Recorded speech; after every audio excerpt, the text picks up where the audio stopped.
Hello students, good morning. Online classes में आपका स्वागत है।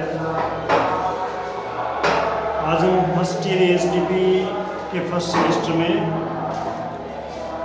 सब्जेक्ट वेटनरी एनाटॉमी में चैप्टर नंबर 7 इंटेग्यूमेंट्री सिस्टम का अध्ययन करेंगे।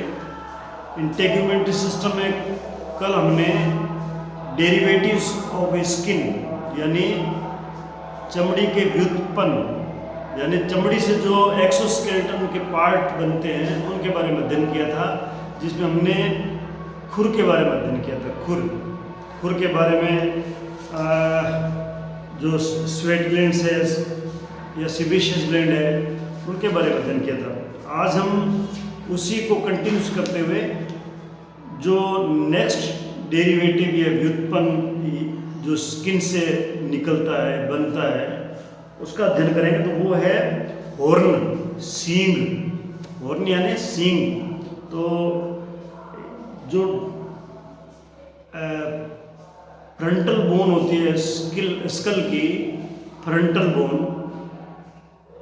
स्कल की फ्रंटल बोन आपको जब हमने जब पढ़ा था स्केलेटन के बारे में, तो हमने खोपड़ी के बारे में पढ़ा था। खोपड़ी के अंदर जो फ्रंटल बोन है उस फ्रंटल बोन के दोनों ओर कॉर्नुअल प्रोसेस यानी कॉर्नुअल प्रवर्ध जो है निकले हुए थे सींग वाले जानवरों में। जिन जानवरों में सींग पाए जाते हैं उनमें कॉर्नुअल प्रवर्ध यानी कॉर्नुअल प्रोसेस एक कठोर कवच के द्वारा घिरे रहते हैं। जो कॉर्नुअल प्रवर्ध है उनके ऊपर एक कठोर कवच,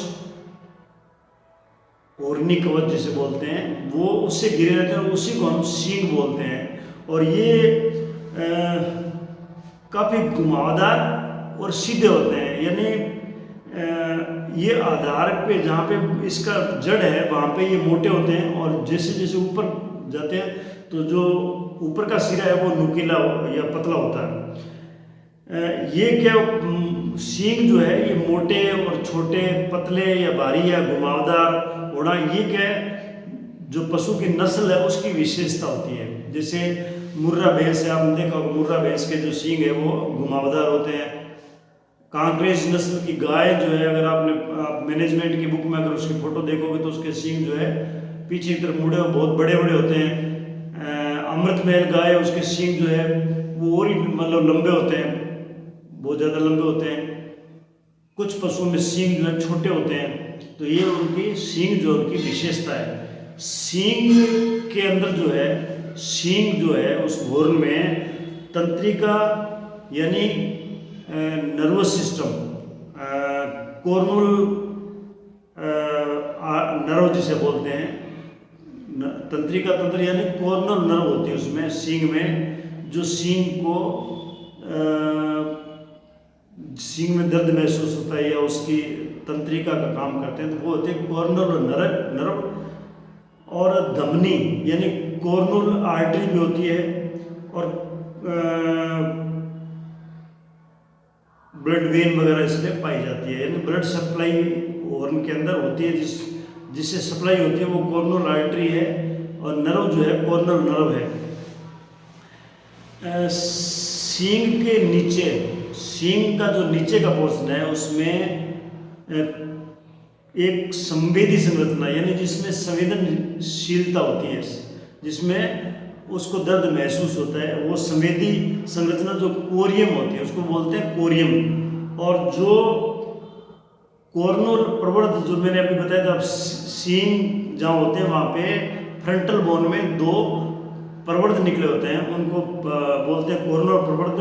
उसकी पेरियोस्टियम से जुड़ी रहती है। जो ये मैंने आपको बताया अभी संवेदी संरचना कोरियम जो है ये कॉर्नुअल प्रवर्ध की पेरियोस्टियम से जुड़ी रहती है। सींग के आधार पर कोरियम जो है, कोरियम जो मैंने बताया संवेदी जो पोर्शन है वो सींग के आधार पर मोटा होता है, जो त्वचा से जुड़ा रहता है, जो स्किन से जुड़ा रहता है, जिसमें बहुत से लंबे पेपिली पाए जाते हैं। पेपिली जो सींग के सिरे पर छोटे होते हैं, सिरे पर ये पेपिली जो है ये छोटे होते हैं, और ये बेस पे पेपिली जो है बड़े होते हैं। जैसे खुर के अंदर जब हमने खुर का अध्ययन किया था, तो खुर में जैसे पेरियोपल कोरियम जैसी संरचना, पेरियोपल कोरियम खुर में पाया जाता है, उसी तरह की संरचना सींग में पाई जाती है। उसे एपिकेरस बोलते हैं, EPIKARS, एपिकेरस बोलते हैं उसको, एपिकेरस बोलते हैं, जो पशु के सींग के आधार से लेकर सिरे तक फैली रहती है। यानी ये जो पेरियोपल कोरियम जैसा रूफ में होता है, बिल्कुल ऐसी संरचना जिसे एपिकेरस हॉर्न में बोलते हैं, वो बेस से लेके उसके अंतिम सिरे तक फैली रहती है। सींग की जो ग्रोथ है, सींग की बढ़ोतरी होती है, वो किन किन बातों पर निर्भर करती है? वो वातावरण पर निर्भर करती है, पशु के पोषण पर निर्भर करती है, पशु को किस प्रकार का पोषण दिया। अगर उसका पोषण अच्छा होगा तो सींग अच्छी बढ़ोतरी करेगा। मौसमी अवस्था पर निर्भर करता है, जहाँ का मौसम जो है जिस प्रकार का होगा उसी हिसाब से उसकी सींग की वृद्धि होगी। अब इसमें प्रत्येक मौसम के अनुसार हर सींग में छल्ले बनते हैं। सींग के जो ऊपर का हिस्सा है बेस से लेके वहाँ पे छल्ले बनते रहते हैं, छल्ले रिंग्स बोलते हैं, जिसे सींग वलय ये हिंदी में सींग वलय बोलते हैं, और इंग्लिश में हॉर्न रिंग्स बोलते हैं। आप जब अपने घर पे गाय वगैरह देखोगे, भैंस वगैरह, तो उनके सींग पे जगह जगह पे जैसे बेस से लेकर छल्ले बढ़ते रहते हैं। तो वो छल्ले जो है, इन छल्लों के आधार पर पशु की उम्र ज्ञात करता है। यानी ऐसा मानते हैं कि जब पशु 3 साल का होता है तो उसके एक छल्ला बढ़ता है, 3 साल की उम्र में एक छल्ला बढ़ता है, फिर हर साल एक छल्ला बढ़ता जाता है। तो जितने छल्ले होते हैं उसमें 2 जोड़ देते हैं तो पशु की उम्र ज्ञात हो जाती है। ये उम्र जो है पशु की 7-8 साल तक हम इसको ज्ञात कर सकते हैं। तो ये जो है गाय, भैंस, भेड़ और बकरी, इनके गाय, भैंस और भेड़, गाय में, भैंस में और भेड़ में जो सींग है वो खोखले होते हैं, अंदर से खोखले होते हैं, लेकिन बकरी का सींग जो है वो ठोस होता है। बकरी का सींग अंदर से खोखला नहीं होता है। तो ये इम्पोर्टेंट है कि कौन से जानवरों में सींग जो है वो अंदर से खोखले होते हैं। तो वो गाय, भैंस और भेड़ के सींग जो है वो खोखले होते हैं, और बकरी के सींग जो है वो सॉलिड या क्या बोलते हैं उसको, ठोस होते हैं। जब स्टार्टिंग में कोरियम जो है, कोरियम बढ़ना शुरू होता है, कोरियम जो है वो हॉर्न की ग्रोथ के लिए जिम्मेवार होता है। तो कोरियम जो है, जो हॉर्न का जो हॉर्नी पोर्शन ऊपर वाला कुप्पी जिसे बोलते हैं, जो कई बार भैंसों की, गायों की कुप्पी उतर जाती है, उस कुप्पी के नीचे जो पोर्शन है उसको बोलते हैं कोरियम, जिसमें सेंस या तंत्रिका तंत्र पाया जाता है। उस कोरियम की ग्रोथ जब शुरू होती है उसी टाइम उसकी बड को, यानी सींग जब उगता है उसी टाइम उसको कास्टिक पोटास की छड़ या इलेक्ट्रिक डीऑर्डर से उसको पोटराइज कर देते हैं, जला देते हैं, ताकि सींग उगता ही नहीं है। तो ये गर्म छड़ द्वारा या इलेक्ट्रिक डीऑर्डर द्वारा या कास्टिक पोटास की जो छड़ है, सिल्वर नाइट्रेट की छड़ है, उसके द्वारा उस बड को नष्ट कर देते हैं ताकि सींग उगता नहीं आगे। और ऐसे कौन से पशु हैं जिनमें सींग नहीं होता है? तो ऐसे पशु जो है वो भी आपको याद करने हैं कि घोड़े में, गधे में और कुत्ते में और ऊंट में, इनमें सींग नहीं होते हैं। सूअर में भी सींग नहीं होते हैं। एक जो सींग के बाद में जो स्किन का डेरिवेटिव है, यानी स्किन का व्युत्पन्न या जिस स्किन से जो चीज़ें निकलती हैं उनमें नेक्स्ट नाम है ड्यूकला। ड्यूकला ये जो है ड्यूकला जो है ये पैर में पाए जाते हैं, ये पैर में, पशु के पैर में पाए जाते हैं। और ये जो फेटलॉक जॉइंट के पीछे दोनों ओर जो फेटलॉक जॉइंट है, यानी फेटलॉक जॉइंट कौन सा है, फेटलॉक जो टीबिया फिबुला का डिस्टल एंड और कार्पल बोन जहाँ जुड़ती है, कार्पल बोन से जहाँ जुड़ता है पीछे वाले पैर में, कार्पल और मेटाकार्पल, ये तीनों बोन जहाँ जुड़ती है उस जॉइंट को बोलते हैं फेटलॉक जॉइंट। तो फेटलॉक जॉइंट के पीछे दोनों ओर सींग की आकृति के, सींग जैसा होता है, सींग की भांति दिखने वाला गोली के आकार के अंग होते पाए जाते हैं। ये आप अगर गायों में, भैंसों में देखोगे पीछे वाले पैर में, तो आपको होक जॉइंट के पीछे वाले पोर्शन पे दोनों साइड में ये सींग जैसी गोल रचना पाई जाती है। इनको ड्यूकला बोलते हैं, इनको विजन खुरी भी बोलते हैं, इनको बदन खुरी भी बोलते हैं।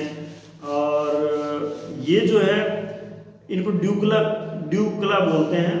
ये किरेटिनीकृत होते हैं, यानी जो प्रोटीनस पार्ट होता है, किरेटिन प्रोटीन होता है, उससे बना होता है, यानी किरेटिनाइज्ड होते हैं। वह इन्हें सहायक खुर भी बोलते हैं। इनको क्या बोलते हैं, एसेसरी हूफ, सहायक खुर भी इनको बोलते हैं। जो मिडल विजन खुरी है, यानी जो अंदर की साइड की खुरी है, विजन खुरी जिसे बोलते हैं, वो सेकंड डिजिट, दूसरी जो डिजिट होती है उसकी, और जो पार्श्व खुरी है, यानी पार्श्व विजन खुरी या बदन खुरी या ड्यूकला जो है, जो बाहर की साइड में स्थित होती है, वो 5वीं डिजिट होती है, यानी ये दूसरी और 5वीं डिजिट होती है। परंतु कुत्ते के अंदर जो पार्श्व बदन खुरी है, पार्श्व यानी लेटरल साइड वाली बदन खुरी है, वो फर्स्ट डिजिट होती है, वो पहली डिजिट होती है, फर्स्ट डिजिट। ये तो था ड्यूकला के बारे में, ड्यूकला, और ये इंपॉर्टेंट है ड्यूकला। फिर आप पढ़ोगे अर्गट, और फिर पढ़ोगे चेस्टनट। ये 3 प्रकार की संरचनाएं पैर में पाई जाती है, तो इनको भली प्रकार से समझ के याद करने वाला है। फिर आता है अर्गट, ERGOT, अर्गट। अर्गट क्या है, ये अर्गट जो है सिर्फ घोड़े में पाए जाते हैं, अर्गट घोड़े के पैर में पाए जाते हैं, और ये भी स्किन्स के डेरिवेटिव हैं। और ये सींग की आकृति के होते हैं, जैसे सींग की आकृति होती है बिल्कुल वैसे ही होते हैं, और छोटा जैसे सींग होता है उस आकृति के होते हैं। और फेटलॉक जोड़ों पर, जो फेटलॉक जोड़ है, फेटलॉक जोड़ अभी बताया मैंने आपको कि टीबिया फिबुला की डिस्टल एंड दूरस्थ सिरा, और टार्सस और मेटाटार्सस बोन, क्योंकि ये सभी फेटलॉक जोड़ पे, यानी आगे वाले पैर में भी होते हैं, पीछे वाले पैर में भी होते हैं। और ये जो बदन खुरी थी, ये भी आगे और पीछे वाले दोनों पैरों में होते हैं, ये भी आगे और पीछे वाले दोनों पैरों में होते हैं। तो ये अर्गट जो है, ये घोड़े में सींग की, छोटे सींग की आकृति की संरचना होती है, जो सभी फेटलॉक जोड़ों पर होती है। फेटलॉक जॉइंट जो है वो आगे वाले पैर में भी होते हैं और पीछे वाले पैर में भी होते हैं। फेटलॉक जो है, यानी फेटलॉक, यानी ये जो फेटलॉक जॉइंट है, विजन खुरी ऊपर वाला ड्यूकला जो मैंने आपको गलत बताया, फेटलॉक जॉइंट है जो मेटाकार्पल और मेटाटार्सल का डिस्टल एंड और फर्स्ट फेलेंक्स का प्रोक्सिमल एंड, वो दोनों मिलके जो जॉइंट बनाते हैं वो है फेटलॉक जॉइंट। तो ये फेटलॉक जॉइंट में पीछे की साइड में 2 हॉर्न-लाइक संरचना को विजनखुरी या ड्यूकुला बोलते हैं, जो मैंने पहले आपको टीबिया फिबुला था, वो टीबिया फिबुला का जोड़ गलत है। तो ये क्या है, विजनखुरी जो है ये भी फेटलॉक जॉइंट के पीछे की साइड में पाई जाती है, और जो अर्गट है ये सिर्फ घोड़े में पाया जाता है। घोड़े में सींग, छोटे सींग के आकार की संरचना है, जो सभी फेटलॉक जोड़ों पर पश्च मध्य सतह पर, यानी जिसकी फेटलॉक जॉइंट की जो पोस्टीरियो मीडियल सतह है, यानी पीछे की साइड और अंदर की साइड की जो सतह है, पोस्टीरियो मीडियल सतह पर पाई जाती है। इन्हें सेकंड और फोर्थ डिजिट्स माना जाता है, यानी इनको सेकंड और फोर्थ डिजिट माना गया है, यानी ये डिजिट यानी उंगलियां माना गया है। डिजिट का मतलब उंगली, तो ये उनको सेकंड और फोर्थ डिजिट माना गया। तो ये होता है अर्गट के बारे में, जो घोड़े में ही पाया जाता है, आगे और पीछे वाले पैरों में, फेटलॉक जॉइंट के पोस्टीरियो मीडियल भाग पे। इसके बाद में आता है चेस्टनट। चेस्टनट जो है ये घोड़े में सींग जैसी संरचना, जो कार्पस व टार्सस अस्थियों से कुछ ऊपर, यानी जो टार्सल बोन और कार्पस बोन जो होती है, कार्पस और टार्सस बोन जो होती है, टार्सस बोन और कार्पस बोन के कुछ ऊपर, यानी कुछ उसके ऊपर मध्य दिशा की ओर, यानी मिडिल साइड में, अंदर की साइड में, आगे और पीछे दोनों पैरों में पाई जाती है ये सींग जैसी संरचना। इनको प्रथम रूडिमेंट्री डिजिट माना जाता है, यानी फर्स्ट रूडिमेंट्री डिजिट इनको मानते हैं। ये फर्स्ट रूडिमेंट्री डिजिट इनको माना जाता है। आगे वाले पैर की जो चेस्टनट है, आगे वाले पैर में जो चेस्टनट होती है उसे फ्रंट चेस्टनट या सुप्राकार्पल चेस्टनट या टोरस कैपेलिस कहते हैं, यानी ये तीन नाम है इसके। इनको आपको याद करना है कि इसको आगे वाले पैर के चेस्टनट को क्या बोलते हैं, पीछे वाले पैर की जो चेस्टनट है उसको हाइंड चेस्टनट, पीछे वाली चेस्टनट, या टोरस टार्सोलिस भी कहते हैं। तो ये कुछ संरचनाएं थी जो स्किन से निकलती है, इनको स्किन के डेरिवेटिव बोलते हैं, और ये एक्सोस्केलेटन है जो किसी न किसी रूप में पशु की सींग जैसे उसकी सहायता करते हैं। पूरे जो पीछे वाले पैर, आगे पीछे वाले पैर उनको नीचे की साइड से एक प्रकार का कवच प्रदान करता है। अब हम पढ़ेंगे त्वचा के कार्य, स्किन के क्या काम है। स्किन के काम जो है बहुत इम्पोर्टेंट है, यानी एक तो जो स्किन है ये शरीर की रोगाणुओं और केमिकल्स से, जो हार्मफुल केमिकल होते हैं उनसे, और जो रोग उत्पन्न करने वाले रोगाणु होते हैं उनसे रक्षा करते हैं, शरीर की, पशु की रक्षा करते हैं। एक ये क्या गमन में, यानी चलने फिरने में, यानी लोकोमोशन में, चलने फिरने में भी ये स्किन जो है सहायता करती है। कैसे करती है कि क्योंकि इसकी वजह से जो बॉडी पूरी कवर रहती है और वो पशु चल सकता है। एक ही थर्मो रेगुलेशन का काम करती है ना, टेम्परेचर को मेंटेन करती है स्किन में। टेम्परेचर को कैसे मेंटेन करती है, डायरेक्ट हीट जो है वो शरीर के संपर्क में नहीं आती है। अगर डायरेक्ट हीट शरीर के संपर्क में ले तो पशु की टेम्परेचर जो है एकदम से बढ़ सकता है। इसलिए ये हीट को रेगुलेट करती है, टेम्परेचर को रेगुलेट करती है। शरीर में से स्वेट ग्लैंड्स के द्वारा पसीना निकलता है, जो हवा के संपर्क में आके ठंडक महसूस होती है शरीर को, इसलिए टेम्परेचर को मेंटेन करती है। एक्सक्रीशन में सहायक होती है, यानी जो शरीर में पसीना निकलता है वो एक प्रकार का उत्सर्जन है, वेस्ट मटेरियल का उत्सर्जन होता है, तो ये उत्सर्जन में भी सहायक होती है। बतख में और मेंढक में ये तैरने में सहायता करती है। स्किन जो है तैरने में सहायता करती है। कैसे करती है कि उनके जो पंजे होते हैं ना बतख के, और उसमें स्किन की वजह से एक प्रकार का जाल सा बन जाता है, जिससे पानी को पीछे धकेलते हुए वो उसमें तैरते हैं पानी में। चमगादड़ और ड्रैक पशु जो ड्रैक और चमगादड़ इनमें उड़ने में सहायक होते हैं, यानी ये चमड़ी जो है इससे पंखों के अंदर चमड़ी मिलके उसको पंख का आकार देती है, तो वो उड़ने में सहायता करती है।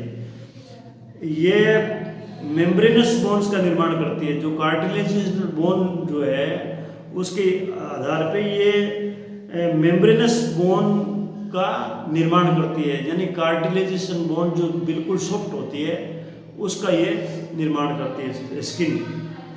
सेंसिटिविटी रिसेप्टर्स का कार्य करती है, यानी सेंसेशन का काम जो स्किन के द्वारा होता है। आपको जैसे भी मान लो उसके ऊपर हेयर है, आप टच करोगे तो सेंस जो है बॉडी को महसूस होगा, तो स्किन जो है सेंसेशन का काम भी करती है। घाव भरने में सहायक होती है, घाव अगर हो जाए तो चमड़ी जो है उस घाव को भरने में सहायता करती है। एक ये वाटर का फैट का स्टोरेज करती है चमड़ी पानी और फैट का स्टोरेज करती है। फिरोमोन्स का निर्माण करती है। फिरोमोन्स अभी मैंने आपको बताया था, कुछ जो ग्रंथियां हैं जो स्किन से निकलती है या स्किन की डर्मिस में या एपिडर्मिस में पाई जाती है, उनसे एक प्रकार का केमिकल निकलता है, फिरोमोन्स जिसे बोलते हैं, सेंट निकलता है, जो नर पशु द्वारा मादा पशु को अपनी ओर आकर्षित करते हैं। ब्रीडिंग पीरियड में जब जनन काल का समय होता है उस टाइम जो है मेल पशु मादा पशु को अपनी ओर आकर्षित करते हैं, जो स्किन में स्थित ग्रंथियों द्वारा फिरोमोन्स सीक्रेट होते हैं, यानी कुछ सेंट टाइप के पदार्थ निकलते हैं जिसमें विशेष प्रकार की गंध होती है, जिससे मादा जो है वो नर की तरफ आकर्षित होती है। तो ये था chapter skin and derivative of skin, यानी इंटेग्यूमेंट्री सिस्टम। धन्यवाद।